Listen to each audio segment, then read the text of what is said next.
एक बार एक राजा ने गांव में राम कथा करवाई और कहा कि सभी ब्राह्मणों को राम कथा के लिए आमंत्रित किया जाए। एक ब्राह्मण अंगूठा छाप था, उसको पढ़ना लिखना कुछ आता नहीं था। वो ब्राह्मण सबसे पीछे बैठ गया और सोचा कि जब पास वाला पन्ना पलटेगा तब मैं भी पलट दूंगा। काफी देर देखा कि पास बैठा व्यक्ति पन्ना नहीं पलट रहा है। उतने में राजा श्रद्धा पूर्वक सबको नमन करते चक्कर लगाते लगाते उस सज्जन के समीप आने लगे तो उसने एक ही रट लगा दी कि अब राजा पूछेगा तो क्या कहूंगा, अब राजा पूछेगा तो क्या कहूंगा। उस सज्जन की ये बात सुनकर पास में बैठा व्यक्ति भी रट लगाने लग गया कि तेरी गति सो मेरी गति, तेरी गति सो मेरी गति। उतने में तीसरा व्यक्ति बोला, ये पोल कब तक चलेगी, ये पोल कब तक चलेगी। चौथा बोला, जब तक चलता है चलने दे, जब तक चलता है चलने दे। वे चारों अपने सिर नीचे किए इस तरह की रट लगाए बैठे हैं कि एक, अब राजा पूछेगा तो क्या कहूंगा। दो, तेरी गति सो मेरी गति। तीन, ये पोल कब तक चलेगी। चार, जब तक चलता है चलने दे। जब राजा ने उन चारों के स्वर सुने, राजा ने पूछा कि ये सब क्या गा रहे हैं, ऐसे प्रसंग तो रामायण में हमने पहले कभी नहीं सुना। उतने में एक महात्मा उठे और बोले, महाराज ये सब रामायण का ही प्रसंग बता रहे हैं। पहला व्यक्ति है, ये बहुत विद्वान है। ये बात सुम्मत ने अयोध्या कांड में कही।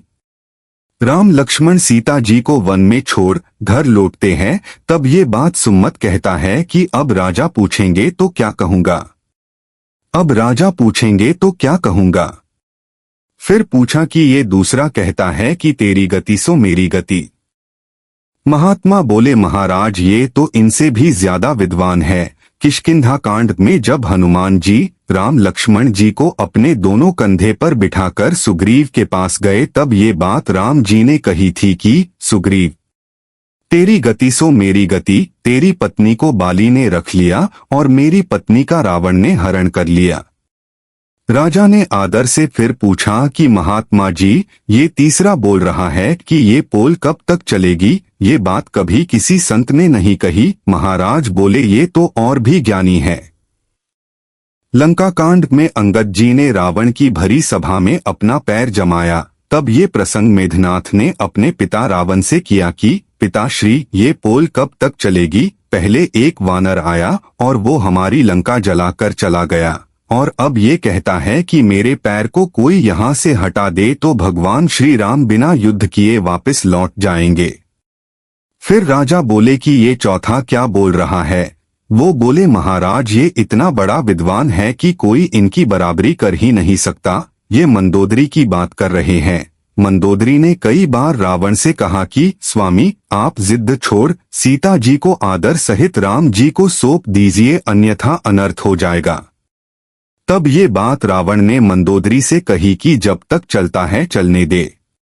मेरे तो दोनों हाथ में लड्डू है, अगर मैं राम के हाथों मारा गया तो मेरी मुक्ति हो जाएगी। इस अधम शरीर से भजन वजन तो कुछ होता नहीं और मैं युद्ध जीत गया तो त्रिलोकी में भी मेरी जय जयकार हो जाएगी।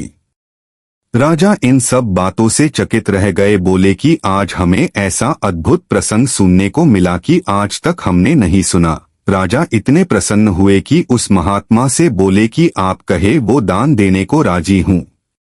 उस महात्मा ने उन अनपढ़ अंगूठा छाप ब्राह्मण को अनेकों दान दक्षिणा दिलवा दी। यहाँ विशेष ध्यान दे, इन सब बातों का एक ही सार है कि कोई अज्ञानी, कोई नास्तिक, कोई कैसा भी क्यों न हो, रामायण भगवद गीता जैसे महान ग्रंथों को श्रद्धा पूर्वक छूने मात्र से ही सब संकटों से मुक्त हो जाते हैं। और भगवान का सच्चा प्रेमी हो जाए उनकी तो बात ही क्या है, मत पूछिए कि वे कितने धनी हो जाते हैं। सियावर रामचंद्र जी की जय।